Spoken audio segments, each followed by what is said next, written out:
Hey folks, hope you all are doing well. I'm Karan Bandal from Econosite, your weekly wrap on economic news from India and around the world. So let's get started with Apple. Foxconn's investment spree in India. Taiwan-based Foxconn, as part of its aggressive campaign to expand electronics manufacturing in India, continues to execute on the said plan. Foxconn will now establish manufacturing facilities in Hyderabad in the state of Telangana, potentially creating 100,000 local jobs over the next 10 years. Foxconn, as you know, is one of the key contract manufacturers for Apple that makes iPhones predominantly in China.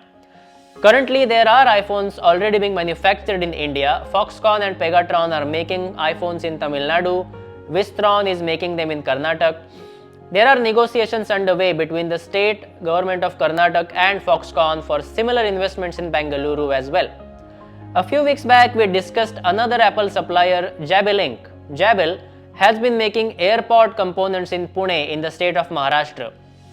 You can see how the electronics manufacturing ecosystem is slowly evolving in India, and Apple is playing a key role in this evolution. The result? This fiscal year ending on March 2023, India's electronics exports are expected to reach close to $20 billion. Out of that, just mobile exports will likely cross $9 billion. Looking only at Apple exports since December 2022, iPhone exports are averaging at around $1 billion per month. All that to say, India's export prospects in this space are promising going forward. Let's continue on this theme. Potential for a $250 billion exports. In the financial year ending on March 2022, India's total exports hit $676 billion, an all-time high, where goods exports were $422 billion and services exports were $254 billion. How are we doing this year? So far in this fiscal year, between April 2022 and January 2023, goods shipments stand 8.5% up at $369 billion and services exports at $272 billion. Total at around $641 billion. With 2 months of data pending, experts expect this year's exports to cross $750 billion, another record year for India's exports. Commerce and Industry Minister Piyush Goyal expressed confidence that by 2030, India's goods and services exports would touch $2 trillion. Quite a steep target if you ask me, since it assumes adding roughly $179 billion worth of exports every year for the next 7 years in a row. One area of concern, however, is India's trade with China. Between April and December 2022, the two countries exchanged $86.9 billion worth of goods. India's exports to China stood at just $11 billion. India's imports from China stood at $75.9 billion. That means trade deficit at $64.9 billion in favor of China. India urgently needs to address this trade imbalance and find a way to reduce its heavy dependence on China. All this international trade predominantly takes place in the US dollar, but what about the other currencies?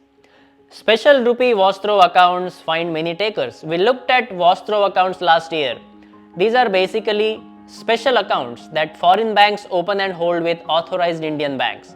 Reserve Bank of India introduced this new trade mechanism last year in the wake of Russia-Ukraine related sanctions. This trade mechanism allows overseas trade to be settled in Indian rupees and is called SRVA, or Special Rupee Vostro Account. The popularity and an uptake of this mechanism has been increasing, with 49 vostro accounts already being opened in just a few months.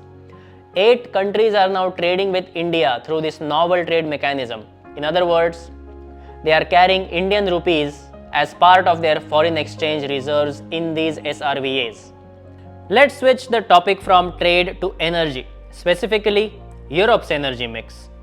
Energy plays a central role in the development of a civilization or a nation state.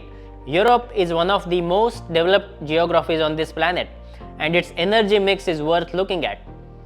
A decade ago, more than a quarter of Europe's electricity was produced using coal, a dirty and polluting fuel.